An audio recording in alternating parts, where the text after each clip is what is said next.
한국 정부, 한국 국민을 몰캉하게 보고 있는 겁니다. 미국 뭐 압력을 우리가 눈 감고 지나가면 11월 23일이면 그냥 지소미아 파기되는 겁니다. 근데 일본의 작전은 뭐냐? 미국에 찰싹 붙어가지고 군국주의, 군사 대국화를 하겠다 이런 겁니다.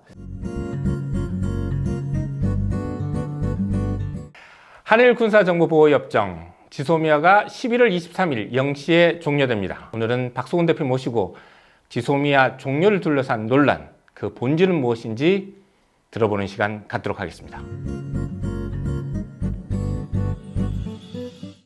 먼저 한일 군사정보보호협정을 둘러싼 한국 정부와 일본 정부 사이의 입장부터 먼저 짚어주고 이야기 시작하시죠. 뭐 우선 일본 정부의 입장이 중요하지요. 뭐 사실은 뭐 사고 친 쪽이 일본이니까 그런 겁니다. 한국이 국제법을 준수해야 된다. 그래서 그러기 전에는 경제 보복을 중단시킬 수 없다라고 지금 뭐 얘기하고 있죠. 한국 정부 움직임도 좀 심상치 않습니다. 한국 정부는 기본적으로는 처음엔 주춤했지요. 일본의 기습 공격에 대해서 실제로 아주 한국 경제의 급소를 탁 찌르고 들어온 거잖아요. 급소를 탁 찌르고 들어왔기 때문에 처음에는 아마 움찔한 겁니다. 움찔해가지고 어쩔 바를 모르고 있다가 시민 촛불들이 노아베 이 시민 촛불 광장에서 시민 촛불이 일어나니까 자신감을 갖고 본격적인 대응을 하기 시작했고, 그러면서 뭐 드디어는 일본이 화이트리스트 배제까지 하고, 또 그 와중에도 보면 사실 한국 정부의 고위 당국자들이 미국에 가서 굉장히 통사정을 하지요. 미국이 일본에 압력을 넣어가지고 이 경제보복 중단시키게 해달라 이렇게 부탁을 했어요. 로비하고 뭐 일본 언론이나 이런 데서는 한국 정부 고위 당국자들이 미국 가서 울면서 사정했다 이런 보도까지 나왔잖아요. 그렇게 했는데 미국이 냉담하게 한국 정부의 호소를 뿌리치고 아베 편만 들은 겁니다. 그런 상황에서 화이트리스트 배제까지 나가니까, 그리고 또 10만 촛불이 노아베 외치고, 또 더 결정적인 거는 말하자면 일본 제품 안 싸, 일본에 안 가 하면서 국민들이 스스로 불매운동에 나서면서 전 국민적 화두가 돼버렸단 말이죠. 그렇게 아마 뭐 촛불 정부를 자임하는 문재인 정부로서는 거꾸로 갈 수도 없었던, 오도 가도 못한 상황이 된 거죠.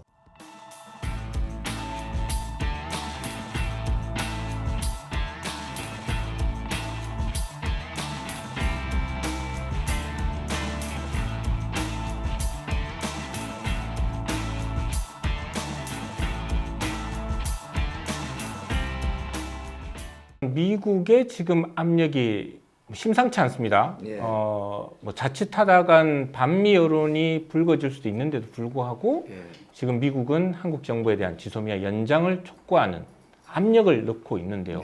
실제 이렇게 미국이 이런 압력을 넣고 있는 이유가 뭔지 이게 좀 궁금합니다. 한국 정부, 한국 국민을 몰캉하게 보고 있는 겁니다. 쉽게 이야기하면 계속 사실 처음에 뭐 울면서 호소했다는 거 아닙니까? 그럴 정도로 가서 매달렸는데도 매몰차게 걷어찼죠. 설마 뭐 지소미아 파기하랴. 한국 정부가 70몇 년 동안 미국 말이라면 뭐 완전히 그냥 사죽을 못 쓰고 굴종적으로 따라왔잖아요. 그러니까 당연히 그럴 줄 알았는데 이번에 이제 걷어차니까 미국 정부에서는 입체적으로 뭐 안보도 이야기하고 경제적 압력도 가하고 뭔가 이 입체적 그런 압박을 가하고 나니까 하게 되는 이유는 뭐냐? 기본적으로는 한국 정부와 한국 국민들을 몰캉하게 본 거다. 두 번째, 미국하고 그 다음에 중국하고 간에 지금 미중 간의 패권 쟁탈전, 미중 간의 패권 쟁탈전이 지금 벌어지고 있는데, 대개 아마 중국이 미국 힘의 한 60% 선까지는 지금 올라왔습니다. 아마 역대로 이 정도까지 올라온 경우가 별로 없었습니다. 그런 상황에서 미국에서는 중국의 그런 확산, 1대1로 전략이라든지 중국이 계속 지금 확산하고 있잖아요. 확산하고 있는 전략을 포위 공격하는, 포위 전략을 쓰고 있는 겁니다. 포위 전략의 핵심이 뭐냐 하면 이른바 인도 태평양 전략. 그 이전까지는 그냥 태평양 전략이었습니다.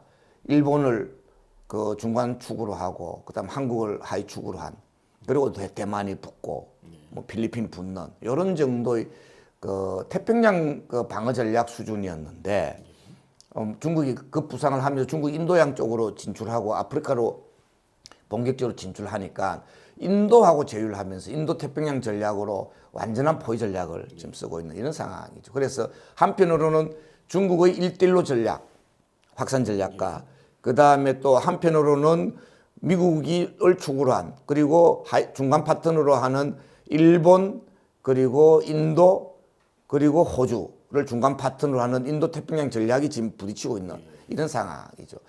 예, 지난 시간에 한번 말씀하신 적이 있는데 지소미아를 일본의 군국주의 부활, 그리고 한국의 그 박근혜 정부의 적폐 정부의 적폐 세력의 만남 이런 것들이 이루어진 것이다. 이런 과정에서 이루어진 것이다. 이렇게 말씀하신 바 있는데 이거 좀 자세히 말씀해 주시죠. 1단계, 2단계 이렇게 지금 현재는 3단계쯤 와 있는 건데요. 1단계는 2012년도에 시작된 겁니다. 2012년도에 대법원에서 강제동원 배상해야 된다는 판결이 났던 겁니다. 거기 파기환송돼서 고등법원 내려와 있는 상태에서 말하자면 박근혜 정부가 사법농단으로 그걸 대법원 판결이 제대로 나오지 못하게 엎으려고 이제 공작을 했죠. 그러고 나서 바로 한 게 뭐냐면 뭐 미국의 압박도 있고 또 박근혜 정부의 정책적 방향이기도 하고 두 개가 다 작용을 해가지고 일본군 위안부에 대한 아베 박근혜 야합이 진행됐고 그리고 나서 퇴진 촛불이 100만 촛불을 거듭 갱신하고 있을 때 박근혜 정부가 알박기 방식으로 11월 23일 탄핵 직전이었잖아요. 그렇죠. 12월 9일 날 국회에서 탄핵 소추 결의안이 통과되는데 바로 한 열흘 남짓 좀 더 보름 정도 전에 그냥 서둘러서 알박기 방식으로 지소미아 타결해 버렸죠. 그리고 사실은 군수지원협정도 물밑에서 계속 진행되고 있었던 이런 상황이었죠. 그런데 촛불 항쟁에 의해서 박근혜 대통령이 탄핵당하고 그리고 새로운 촛불 정부 들어서고 나서 되니까 이제 이게 2라운드로 이제 접어들게 된 겁니다. 아베 정권은 한국의 급소를 노리면서 엎어보려고 촛불 체제를 아마 엎어버리기 위한 그런 아주 그 예리한 기습 공격을 한 겁니다. 그 기습 공격이 다들 아시다시피 경제보복, 화이트리스트 배제 이렇게 간 겁니다. 거기에 대해서 촛불 시민들이 거세게 일어나고 또 불매운동이 일어나고 그러면서 지소미아 파기까지 간 게 2라운드. 2라운드까지 굉장히 그런 대로 위기 국면에서 새로운 기회를 만드는 위기라는 게 뭡니까? 위험하지만 기회가 될 수 있는 굉장히 위험했는데 결과적으로는 잘 우리의 기회로 만들어서 지소미아 파기까지 가버린 겁니다. 이 2단계입니다. 3단계가 지금 진행되고 있는데 3단계는 뭐냐? 미국의 압력이 지금 현재 가장 결정적인 조건인데 미국 뭐 압력을 우리가 눈 감고 지나가면 버티면 11월 23일이면 그냥 지소미아 파기되는 겁니다. 군국주의 부활과 이 지소미아의 관계 이게 좀 사실 잘 연결되는 건 아닌데 근데 일본의 작전은 뭐냐? 미국에 찰싹 붙어가지고 해줄 만큼 다 해주면서 자기들이 미국 역할의 일부를 말하자면 중간 보스 역할을 하면서 군사 대국화를 하겠다 이런 겁니다.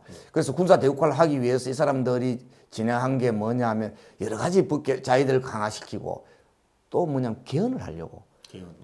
현재 일본의 평화헌법이 국제적으로도 굉장히 중요한 그런 이 헌법 조항인데 이 평화헌법을 전쟁할 수 없다 이렇게 돼 있는 거거든요.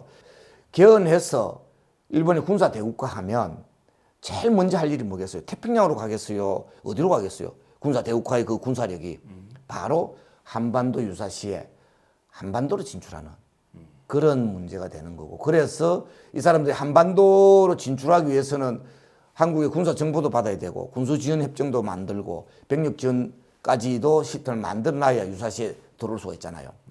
그래서 바로 이 지소미아 문제가 일본의 군사 대국화, 평화헌법 개헌의 그런 전초전으로서 밑자락을 깔아놓는 여건을 만드는 그런 작업으로 지금 추진되고 있는 거다. 그래서 이 지소미아 문제는 일본의 군사 대국화를 저지하는 또 아주 전초전의 역할도 하고 있습니다. 이렇게 볼 수 있습니다. 예.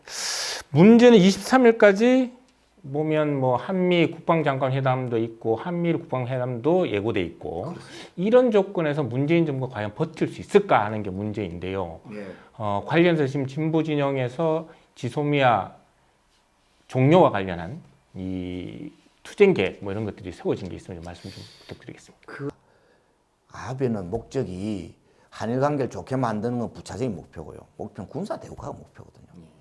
그런데 군사 대국화로 가기 위해서는 항복을 받아야 아베 정권이 국민적 지지를 유지하면서 탄력을 받고 평화법 개헌으로 갈 수 있게 되는 건데 자기가 칼을 들어서 기습 공격을 했는데 지금 뭐 거의 절반 이상 실패로 돌아가고 있는 거잖아요. 사실상 다행스럽게 문 대통령이 최근에 그렇게 이야기했잖아요.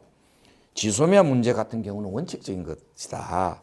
대법원 판결은 존중돼야 된다라고 딱 못을 박았지요. 저는 뭐 앞으로 한 막바지 10일간 이 물밑 협상 등으로 아마 요동칠 가능성이 계속 남아 있는 거 아니냐. 굉장히 위태로운 그런 상황입니다. 그래서 우리는 계속 막바지 투쟁을 좀 하자. 예, 막바지 투쟁 핵심은 이번 주 토요일 날 6시 16일 날입니다.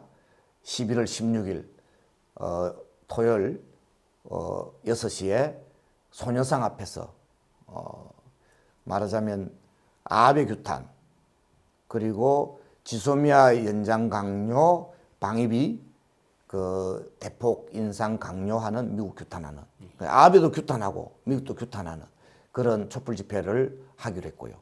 그리고 월요일 날 18일 날에는 그날 이제 아마도 짐작컨대 약간 그 날짜에 따라서 좀 왔다 갔다 하긴 하는데요. 방위비 협상이 되는 이런 상황이기 때문에 방위비 협상에 대해서 아마 전국 집중 집회를 지금 잡고 있는 상황 7시에 잡고 있습니다. 그 외에도 23일까지 22일 날 밤 12시가 마지노선이기 때문에 그렇죠. 20일 밤 12시까지 23일 날 0시까지 아마 계속 이어지는 상정계에 따른 적극적인 투쟁을 하기로 이렇게 계리를 모으고 있습니다.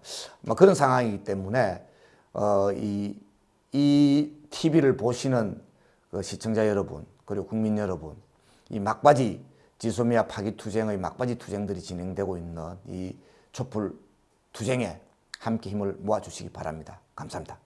네, 지금까지 지소미아 종료를 앞둔 시점에서 이 논란 어떻게 봐야 할 것인가에 대한 이야기 박수건 대표에게 들어봤습니다. 고맙습니다.